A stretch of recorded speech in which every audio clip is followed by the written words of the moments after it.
आकांक्षा काफी है। जिसने राम को जाना हो, उसके चरण तुम्हारे हाथ में आ जाएं तो राम तुम्हारे हाथ आ गए। जिसने राम को जाना हो, उसकी बात तुम्हारे कान में पड़ जाए तो राम की बात तुम्हारे कान में पड़ गई। दरिया सुमरे राम को, सहज तिमिर का नास। घट भीतर होए चांदना, परम ज्योति प्रकाश। स्मृति और सारा अंधकार मिट जाता है, ऐसे जैसे कोई दिया जलाए और अंधकार मिट जाए। इस बात को खूब ध्यान में रख लेना। तुम्हें बार बार उल्टी ही बात समझाई जाती रही, तुम्हें निरंतर नीति की शिक्षा दी गई और धर्म से तुम्हें वंचित रखा गया है। नीति की इतनी शिक्षा दी गई है कि धीरे धीरे तुम नीति को ही धर्म समझने लगे हो। नीति और धर्म बड़े विपरीत आयाम। नीति का अर्थ होता है एक एक बीमारी से लड़ो।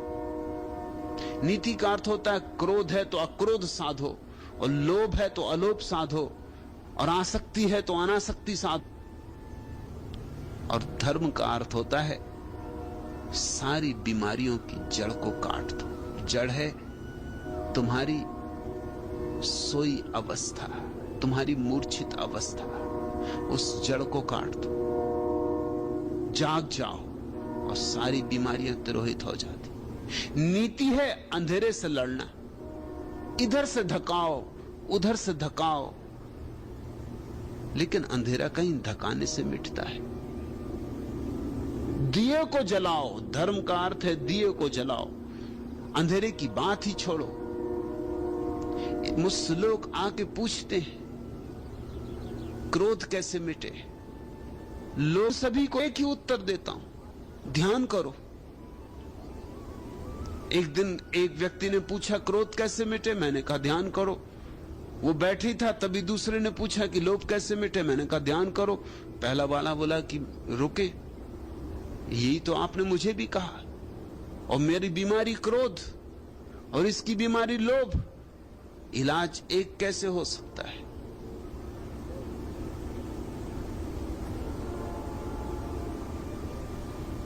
नीति प्रत्येक बीमारी की अलग अलग व्यवस्था करती, इसलिए नीति बड़ी तर्कयुक्त मालूम होती। नीति कितनी ही तर्कयुक्त मालूम। नैतिक व्यक्ति धार्मिक नहीं होता, धार्मिक व्यक्ति अनिवार्य रूप से नैतिक हो जाता है, स्वाभाविक रूप से नैतिक हो जाता है। एक ही चीज करनी है, जागना है। नींद क्या है और जागना क्या है? एक वस्तु है, एक बिंब है, मैं दोनों के बीच, मेरे द्रग दोनों के बीच। कितना भी मैं चितवन फेरूं, चाहे एक किसी को हेरूं, उभय बने रहते हैं द्रग में, सर में पंकज कीच। एक रूप है, एक चित्र है, मैं हैं मन खींच। एक सत्य है, एक स्वप्न है, मैं दोनों के बीच, मेरे द्रग दोनों के बीच। प्यासा थल जल की आशा में, रटता है जब खग भाषा में। रवि कर ही तब घन गागर भर, जाते हैं बंसीच। एक ब्रह्म है, एक प्रकृति है, मैं दोनों के बीच, मेरे द्रग दोनों के बीच। ये मैं भाव, बस ये मैं भाव हमारी निद्रा है, हमारी तंद्रा है, हमारी मूर्छा है। जिसने मैं भाव छोड़ा वह जागा। इस मैं के कारण दो हो गए हैं जगत।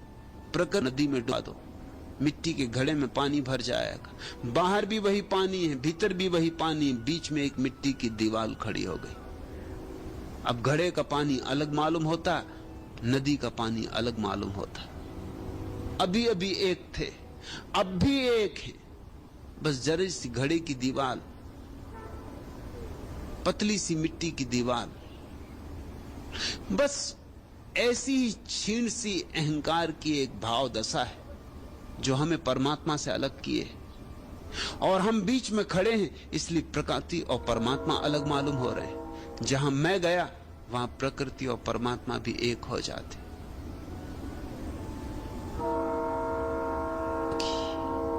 अहंकार खोए तो ही याद आए, या तो मैं या तू।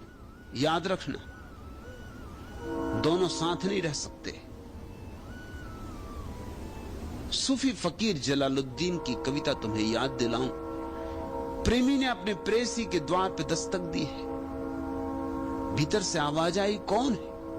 प्रेमी ने कहा, मैं हूं तेरा प्रेमी। पहचाना नहीं? लेकिन प्रेयसी ने भीतर से कहा, यह घर छोटा है, प्रेम का घर छोटा है, इसमें दो ना समा सकेंगे। लौट जाओ, अभी तैयारी करके आना। उगे और डूबे वर्ष माह बीते, धीरे धीरे धीरे धीरे धीरे मैं भाव को मिटाया मिटाया मिटाया, और जब मैं भाव मिट गया फिर द्वार पर दस्तक दी। वही प्रश्न, कौन है? लेकिन प्रेमी ने इस बार कहा, तू ही है। तू ही बाहर, तू ही भीतर। और रूमी की कविता कहती, द्वार खुल गए। जहां एक बचा वहां द्वार खुल जाएंगे। जब तक दो हैं तब तक अड़चन है। दुई ही हमारी, ये मैं मिटे, ये अहंकार का अंधकार मिटे तो चांद भीतर उगाता है। घट भीतर हो चांदना, चांदनी ही चांदनी हो जाती, चांद की चांदी ही चांदी बिखर जाती। परम ज्योति प्रकाश, और उस ज्योति का अनुभव होता है जो शाश्वत है, बिन बाती बिन तेल। न तो उसकी कोई बाती है और न कोई तेल, इसलिए चुकने का कोई सवाल नहीं, बुझने का कोई सवाल नहीं। सतगुरु संग न संचरा, राम नाम उरनाई, ते घट मरघट सारिखा। जो व्यक्ति सतगुरु की हवा में श्वास न लिया, सतगुरु संग न संचरा, राम नाम उरमा नाही, और जिसके हृदय में राम का नाम न जगा, राम का भाव न उठा, राम का संगीत न गूंजा, वो मरघट की भांति है। ते घट मरघट सारिखा, वो जिंदा नहीं है, मरा ही हुआ है। उसके पास जिंदगी जैसा क्या है? बस चलती फिरती एक लाश है। जे घट मरघट सारिखा, भूत बसे तामाए। उसके भी कोई भूतपूर्व मंत्री हैं, कोई भूतपूर्व प्रधानमंत्री हैं, कोई भूतपूर्व कुछ है, कोई कुछ है, भूतपूर्व राष्ट्रपति, भूत ही भूत। भूत का अर्थ होता है अतीत, जो बीत गया। जिस मनुष्य के भीतर सिर्फ अतीत ही अतीत है और वर्तमान का कोई संस्पर्श नहीं, वह भूत है। बस वो लग रहा है कि जी रहा है, उससे जरा दूर दूर रहना और सावधान, कहीं लग लगा ना जाए।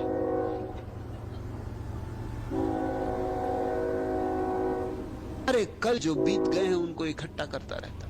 मन है ही क्या सिवाय स्मृति के, और स्मृति यानी भूत। अतीत से छोड़ो नाता, वर्तमान से जोड़ो। काश एक क्षण को भी तुम्हारे भीतर भूत ना रह जाए। भूत नहीं रहेगा तो उसकी छाया जो पड़ती भविष्य, वो भी नहीं रहेगी। भविष्य भूत की छाया है। भूत गया, भविष्य गया, तब रह जाता है शुद्ध वर्तमान, हीरे जैसा दमकता और चमकता यह क्षण। सदगुरु अब सिर्फ अभी और यही है। सदगुरु शुद्ध वर्तमान है। न पीछे की तरफ देखता है, ना आगे की तरफ, बस यहीं ठहरा हुआ है। इस क्षण के अतिरिक्त उसकी कोई और चिंतना नहीं। और तुम जानते हो, अगर यही क्षण हो तो विचार नहीं हो सकते। विचार या तो अतीत के होते हैं या भविष्य के होते हैं। वर्तमान का कोई विचार ही नहीं होता। इस महत्वपूर्ण बात को कुंजी की तरह संभाल कर रखना। वर्तमान का कोई विचार नहीं होता।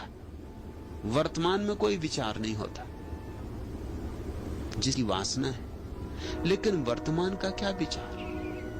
वर्तमान निर्विचार होता है, और निर्विचार हो जाना ही सत्संग है।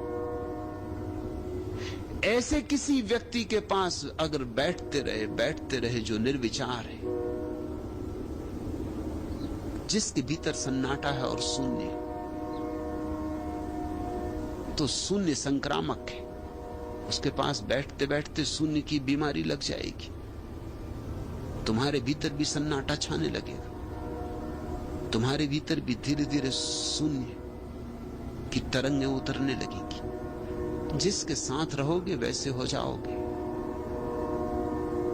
सत्संग बैठना, जहां फूल खिले हैं वहां बैठना।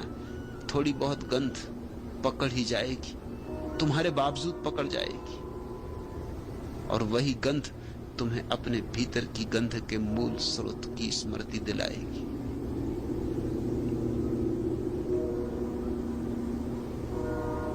सतगुरु संग न संचरा, राम नाम उरनाई, ते घट मरघट सारिखा, भूत बसे तामाई।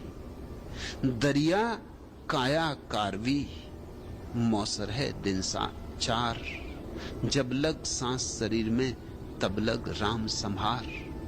कहते हैं सुनो समझो, ये तुझे किसी जादूगर ने धोखा दे दिया हो। ऐसा धोखा है। मौसर है दिन चार, और बहुत ही छोटा अवसर है दिन चार का। बस 4 दिन का अवसर है।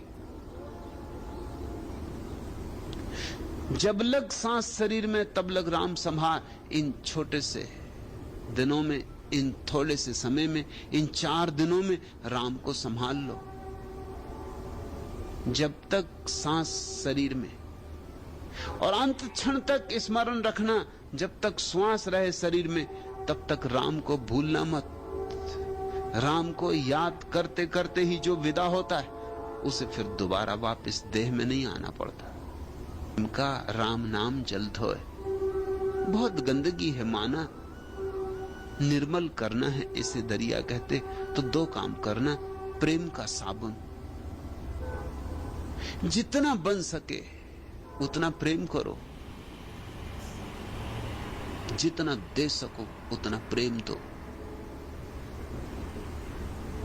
प्रेम तुम्हारी जीवनचर्या हो। साबन लागे प्रेम का, राम नाम जल धोए। तो प्रेम से तो लगाओ साबुन, और राम नाम के जल से धोते रहो। प्रेम और ध्यान, बस 2 बातें, तो चूके अवसर।